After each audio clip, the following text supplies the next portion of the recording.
شروع اللہ کے نام سے جو بڑا مہربان نہایت رحم والا ہے۔ الف لام میم را۔ اے محمد صلی اللہ علیہ وآلہ وسلم، یہ کتاب الہی کی آیتیں ہیں اور جو تمہارے پروردگار کی طرف سے تم پر نازل ہوا ہے حق ہے، لیکن اکثر لوگ ایمان نہیں لاتے۔ خدا وہی تو ہے جس نے ستونوں کے بغیر آسمان جیسا کہ تم دیکھتے ہو اتنے اونچے بنائے، پھر عرش پر جا ٹھہرا اور سورج اور چاند کو کام میں لگا دیا، ہر ایک ایک میعاد معین تک گردش کر رہا ہے۔ وہی دنیا کے کاموں کا انتظام کرتا ہے، اس طرح وہ اپنی آیتیں کھول کھول کر بیان کرتا ہے کہ تم اپنے پروردگار کے روبرو جانے کا یقین کرو۔ اور وہ وہی ہے جس نے زمین کو پھیلایا اور اس میں پہاڑ اور دریا پیدا کیے اور ہر طرح کے میووں کی دو دو قسمیں بنائیں۔ وہی رات کو دن کا لباس پہناتا ہے، غور کرنے والوں کے لیے اس میں بہت سی نشانیاں ہیں۔ اور زمین میں کئی طرح کے قطعات ہیں ایک دوسرے سے ملے ہوئے، اور انگور کے باغ اور کھیتی اور کھجور کے درخت، بعض کی بہت سی شاخیں ہیں اور بعض کی اتنی نہیں ہوتی، باوجود کہ پانی سب کو ایک ہی ملتا ہے، اور ہم بعض میووں کو بعض پر لذت میں فضیلت دیتے ہیں، اور اس میں سمجھنے والوں کے لیے بہت سی نشانیاں ہیں۔ اگر تم عجیب بات سننی چاہو تو کافروں کا یہ کہنا عجیب ہے کہ جب ہم مر کر مٹی ہو جائیں گے تو کیا از سر نو پیدا ہوں گے؟ یہی لوگ ہیں جو اپنے پروردگار سے منکر ہوئے ہیں، اور یہی ہیں جن کی گردنوں میں طوق ہوں گے، اور یہی اہل دوزخ ہیں کہ ہمیشہ اس میں جلتے رہیں گے۔ اور یہ لوگ بھلائی سے پہلے تم سے برائی کے جلد خواستگار یعنی طالب عذاب ہیں، حالانکہ ان سے پہلے عذاب واقع ہو چکے ہیں، اور تمہارا پروردگار لوگوں کو باوجود ان کی بے انصافیوں کے معاف کرنے والا ہے، اور بے شک تمہارا پروردگار سخت عذاب دینے والا ہے۔ اور کافر لوگ کہتے ہیں کہ اس پیغمبر پر اس کے پروردگار کی طرف سے کوئی نشانی نازل نہیں ہوئی، سو اے محمد صلی اللہ علیہ وآلہ وسلم، تم تو صرف ہدایت کرنے والے ہو، اور ہر ایک قوم کے لیے رہنما ہوا کرتا ہے۔ خدا ہی اس بچے سے واقف ہے جو عورت کے پیٹ میں ہوتا ہے، اور پیٹ کے سکڑنے اور بڑھنے سے بھی واقف ہے، اور ہر چیز کا اس کے ہاں ایک اندازہ مقرر ہے۔ وہ دانائے نہا و آشکار ہے، سب سے بزرگ اور عالی رتبہ ہے۔ کوئی تم میں سے چپکے سے بات کہے یا پکار کر، یا رات کو کہیں چھپ جائے یا دن کی روشنی میں کھلم کھلا چلے پھرے، اس کے نزدیک برابر ہے۔ اس کے آگے اور پیچھے خدا کے چوکیدار ہیں جو خدا کے حکم سے اس کی حفاظت کرتے ہیں۔ خدا اس نعمت کو جو کسی قوم کو حاصل ہے نہیں بدلتا جب تک کہ وہ اپنی حالت کو نہ بدلے، اور جب خدا کسی قوم کے ساتھ برائی کا ارادہ کرتا ہے تو پھر وہ پھر نہیں سکتی، اور خدا کے سوا ان کا کوئی مددگار نہیں ہوتا۔ اور وہی تو ہے جو تم کو ڈرانے اور امید دلانے کے لیے بجلی دکھاتا اور بھاری بھاری بادل پیدا کرتا ہے، اور رعد اور فرشتے سب اس کے خوف سے اس کی تسبیح و تحمید کرتے رہتے ہیں۔ اور وہی بجلیاں بھیجتا ہے، پھر جس پر چاہتا ہے گرا بھی دیتا ہے، اور وہ خدا کے بارے میں جھگڑتے ہیں، اور وہ بڑی قوت والا ہے۔ سود مند پکارنا تو اسی کا ہے، اور جن کو یہ لوگ اس کے سوا پکارتے ہیں وہ ان کی پکار کو کسی طرح قبول نہیں کرتے، مگر اس شخص کی طرح جو اپنے دونوں ہاتھ پانی کی طرف پھیلا دے تاکہ دور ہی سے اس کے منہ تک آ پہنچے، حالانکہ وہ اس تک کبھی بھی نہیں آ سکتا۔ اور اسی طرح کافروں کی پکار بیکار ہے۔ اور جتنی مخلوقات آسمانوں اور زمین میں ہے، خوشی سے یا زبردستی سے خدا کے آگے سجدہ کرتی ہے، اور ان کے سائے بھی صبح و شام سجدے کرتے ہیں۔ ان سے پوچھو کہ آسمانوں اور زمین کا پروردگار کون ہے؟ تم ہی ان کی طرف سے کہہ دو کہ خدا۔ پھر ان سے کہو کہ تم نے خدا کو چھوڑ کر ایسے لوگوں کو کیوں کارساز بنایا ہے جو خود اپنے نفع و نقصان کا بھی اختیار نہیں رکھتے؟ یہ بھی پوچھو کیا اندھا اور آنکھوں والا برابر ہیں، یا اندھیرا اور اجالا برابر ہو سکتا ہے؟ بھلا ان لوگوں نے جن کو خدا کا شریک مقرر کیا ہے، کیا انہوں نے خدا کی سی مخلوقات پیدا کی ہے جس کے سبب ان کو مخلوقات مشتبہ ہو گئی ہے؟ کہہ دو کہ خدا ہی ہر چیز کا پیدا کرنے والا ہے، اور وہ یکتا اور زبردست ہے۔ اسی نے آسمان سے میں برسایا، پھر اس سے اپنے اپنے اندازے کے مطابق نالے بہہ نکلے، پھر نالے پر پھولا ہوا جھاگ آ گیا، اور جس چیز کو زیور یا کوئی اور سامان بنانے کے لیے آگ میں تپاتے ہیں اس میں بھی ایسا ہی جھاگ ہوتا ہے۔ اس طرح خدا حق اور باطل کی مثال بیان فرماتا ہے۔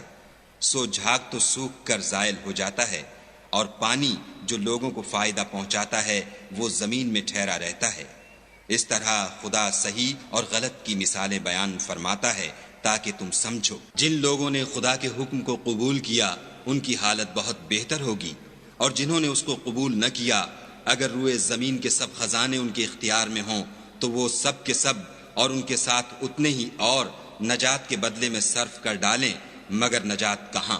ایسے لوگوں کا حساب بھی برا ہوگا اور ان کا ٹھکانہ بھی دوزخ ہے، اور وہ بری جگہ ہے۔ بھلا جو شخص یہ جانتا ہے کہ جو کچھ تمہارے پروردگار کی طرف سے تم پر نازل ہوا ہے حق ہے، وہ اس شخص کی طرح ہے جو اندھا ہے، اور سمجھتے تو وہی ہیں جو عقل مند ہیں، جو خدا کے عہد کو پورا کرتے ہیں اور اقرار کو نہیں توڑتے، اور جن رشتہ ہائے قرابت کے جوڑے رکھنے کا خدا نے حکم دیا ان کو جوڑے رکھتے اور اپنے پروردگار سے ڈرتے رہتے اور برے حساب سے خوف رکھتے ہیں، اور جو پروردگار کی خوشنودی حاصل کرنے کے لیے مصائب پر صبر کرتے ہیں اور نماز پڑھتے ہیں، اور جو مال ہم نے ان کو دیا ہے اس میں سے پوشیدہ اور ظاہر خرچ کرتے ہیں، اور نیکی سے برائی کو دور کرتے ہیں، یہی لوگ ہیں جن کے لیے عاقبت کا گھر ہے۔ یعنی ہمیشہ رہنے کے باغات جن میں وہ داخل ہوں گے، اور ان کے باپ دادا اور بیویوں اور اولاد میں سے جو نیکوکار ہوں گے وہ بھی بہشت میں جائیں گے، اور فرشتے بہشت کے ہر ایک دروازے سے ان کے پاس آئیں گے اور کہیں گے تم پر رحمت ہو، یہ تمہاری ثابت قدمی کا بدلہ ہے، اور عاقبت کا گھر خوب گھر ہے۔ اور جو لوگ خدا سے عہد واثق کر کے اس کو توڑ ڈالتے اور جن رشتہ ہائے قرابت کے جوڑے رکھنے کا خدا نے حکم دیا ہے ان کو قطع کر دیتے اور ملک میں فساد کرتے ہیں، ایسوں پر لعنت ہے، اور ان کے لیے گھر بھی برا ہے۔ خدا جس کا چاہتا ہے رزق فراخ کر دیتا ہے اور جس کا چاہتا ہے تنگ کر دیتا ہے، اور کافر لوگ دنیا کی زندگی پر خوش ہو رہے ہیں، اور دنیا کی زندگی آخرت کے مقابلے میں بہت تھوڑا فائدہ ہے۔ اور کافر کہتے ہیں کہ اس پیغمبر پر اس کے پروردگار کی طرف سے کوئی نشانی کیوں نازل نہیں ہوئی؟ کہہ دو کہ خدا جسے چاہتا ہے گمراہ کرتا ہے، اور جو اس کی طرف رجوع ہوتا ہے اس کو اپنی طرف کا رستہ دکھاتا ہے۔ یعنی جو لوگ ایمان لاتے اور جن کے دل یاد خدا سے آرام پاتے ہیں ان کو، اور سن رکھو کہ خدا کی یاد سے دل آرام پاتے ہیں۔ جو لوگ ایمان لائے اور عمل نیک کیے ان کے لیے خوشحالی اور عمدہ ٹھکانہ ہے۔ جس طرح ہم اور پیغمبر بھیجتے رہے ہیں اسی طرح اے محمد صلی اللہ علیہ وآلہ وسلم ہم نے تم کو اس امت میں جس سے پہلے بہت سی امتیں گزر چکی ہیں بھیجا ہے، تاکہ تم ان کو وہ کتاب جو ہم نے تمہاری طرف بھیجی ہے پڑھ کر سنا دو۔ اور یہ لوگ رحمان کو نہیں مانتے، کہہ دو وہی تو میرا پروردگار ہے، اس کے سوا کوئی معبود نہیں، میں اسی پر بھروسہ رکھتا ہوں اور اسی کی طرف رجوع کرتا ہوں۔ اور اگر کوئی قرآن ایسا ہوتا کہ اس کی تاثیر سے پہاڑ چل پڑتے یا زمین پھٹ جاتی یا مردوں سے کلام کر سکتے تو یہی قرآن ان اوصاف سے متصف ہوتا، مگر بات یہ ہے کہ سب باتیں خدا کے اختیار میں ہیں۔ تو کیا مومنوں کو اس سے اطمینان نہیں ہوا کہ اگر خدا چاہتا تو سب لوگوں کو ہدایت کے رستے پر چلا دیتا، اور کافروں پر ہمیشہ ان کے اعمال کے بدلے بلا آتی رہے گی یا ان کے مکانات کے قریب نازل ہوتی رہے گی، یہاں تک کہ خدا کا وعدہ آ پہنچے۔ بے شک خدا وعدہ خلاف نہیں کرتا۔ اور تم سے پہلے بھی رسولوں کے ساتھ تمسخر ہوتے رہے ہیں، تو ہم نے کافروں کو مہلت دی پھر پکڑ لیا، سو دیکھ لو کہ ہمارا عذاب کیسا تھا۔ تو کیا جو خدا ہر متنفس کے اعمال کا نگراں و نگہبان ہے وہ بتوں کی طرح بے علم و بے خبر ہو سکتا ہے؟ اور ان لوگوں نے خدا کے شریک مقرر کر رکھے ہیں، ان سے کہو کہ ذرا ان کے نام تو لو، کیا تم اسے ایسی چیزیں بتاتے ہو جس کو وہ زمین میں کہیں بھی معلوم نہیں کرتا، یا محض ظاہری باطل اور جھوٹی بات کی تقلید کرتے ہو؟ اصل یہ ہے کہ کافروں کو ان کے فریب خوبصورت معلوم ہوتے ہیں اور وہ ہدایت کے رستے سے روک لیے گئے ہیں، اور جسے خدا گمراہ کرے اسے کوئی ہدایت کرنے والا نہیں۔ ان کو دنیا کی زندگی میں بھی عذاب ہے اور آخرت کا عذاب تو بہت ہی سخت ہے، اور ان کو خدا کے عذاب سے کوئی بھی بچانے والا نہیں۔ جس باغ کا متقیوں سے وعدہ کیا گیا ہے اس کے اوصاف یہ ہیں کہ اس کے نیچے نہریں بہہ رہی ہیں، اس کے پھل ہمیشہ قائم رہنے والے ہیں اور اس کے سائے بھی۔ یہ ان لوگوں کا انجام ہے جو متقی ہیں، اور کافروں کا انجام دوزخ ہے۔ اور جن لوگوں کو ہم نے کتاب دی ہے وہ اس کتاب سے جو تم پر نازل ہوئی ہے خوش ہوتے ہیں، اور بعض فرقے اس کی بعض باتیں نہیں بھی مانتے۔ کہہ دو کہ مجھ کو یہی حکم ہوا ہے کہ خدا ہی کی عبادت کروں اور اس کے ساتھ کسی کو شریک نہ بناؤں۔ میں اسی کی طرف بلاتا ہوں اور اسی کی طرف مجھے لوٹنا ہے۔ اور اسی طرح ہم نے اس قرآن کو عربی زبان کا فرمان نازل کیا ہے، اور اگر تم علم و دانش آنے کے بعد ان لوگوں کی خواہشوں کے پیچھے چلو گے تو خدا کے سامنے کوئی نہ تمہارا مددگار ہوگا اور نہ کوئی بچانے والا۔ اور اے محمد صلی اللہ علیہ وآلہ وسلم، ہم نے تم سے پہلے بھی پیغمبر بھیجے تھے اور ان کو بیویاں اور اولاد بھی دی تھی، اور کسی پیغمبر کے اختیار کی بات نہ تھی کہ خدا کے حکم کے بغیر کوئی نشانی لائے۔